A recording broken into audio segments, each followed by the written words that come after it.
by rallying, the markets are diminishing the possibility that the pivot that's the basis of the rally actually happens. They're Exactly. basically they're easing where the Fed is trying to tighten, and that just makes the Fed need to tighten more. So I think that's certainly one interesting facet of this. The other one is this whole pivot narrative. I think I'm not sure, is it a pivot or do people anticipate a pause? Because it's extremely hard for me to envision the Fed suddenly slashing interest rates like they did in 2018. And it feels like that's what investors are anticipating right now. It's a 2018 style complete reversal.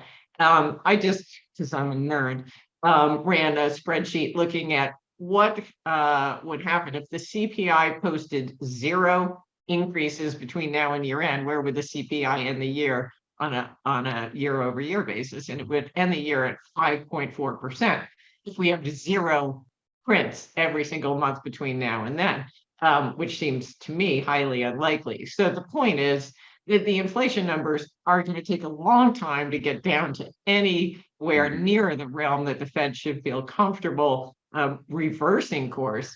They may pause, but do they rush to cut rates?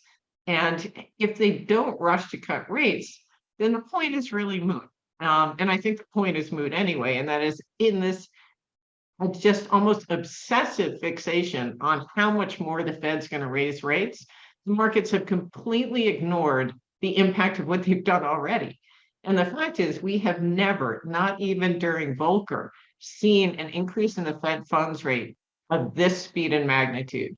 And just by comparison back to that 2018 infamous pivot episode, it turns out that the Fed funds rate went exactly the same distance. It went from 0.25 at the beginning of the rate hike cycle, and it peaked at 2.5%. And that's exactly the path that we've covered so far today.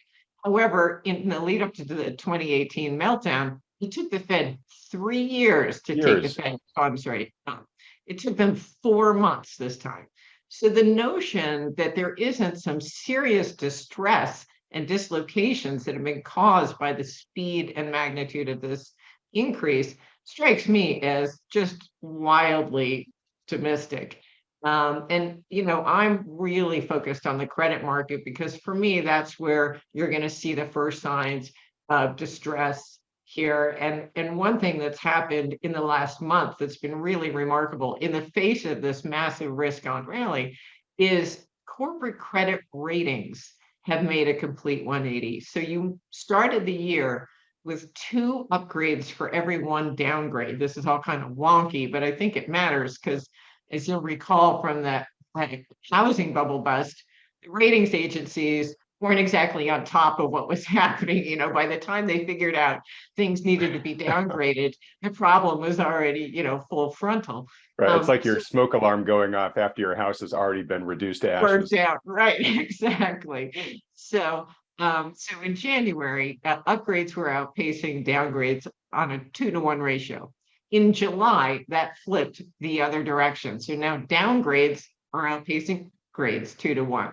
So this is really a dramatic, swift reversal. It's not surprising because you got to figure if you were a junk rated borrower and you were borrowing at 4% in December and you've got a roll paper at 7.5%, that's going to be a problem, especially against a backdrop of deteriorating profit margins. And we know there's over $1 trillion in debt that is sort of termed as zombie companies, companies who couldn't service their debts before interest rates went up. So it's just clear to me that there have to be a lot of cracks forming in this credit chain that have yet to really bubble to the surface, but you're starting to see the hints around the edges. Issuance has completely evaporated this year, and obviously the ratings. And we have last week Avaya with going to have to do debt restructuring. So things are starting to turn a little sour in the credit market, and then it's just a question of how long that catches up to equities. If you enjoyed this video clip, click here to watch another one you should like.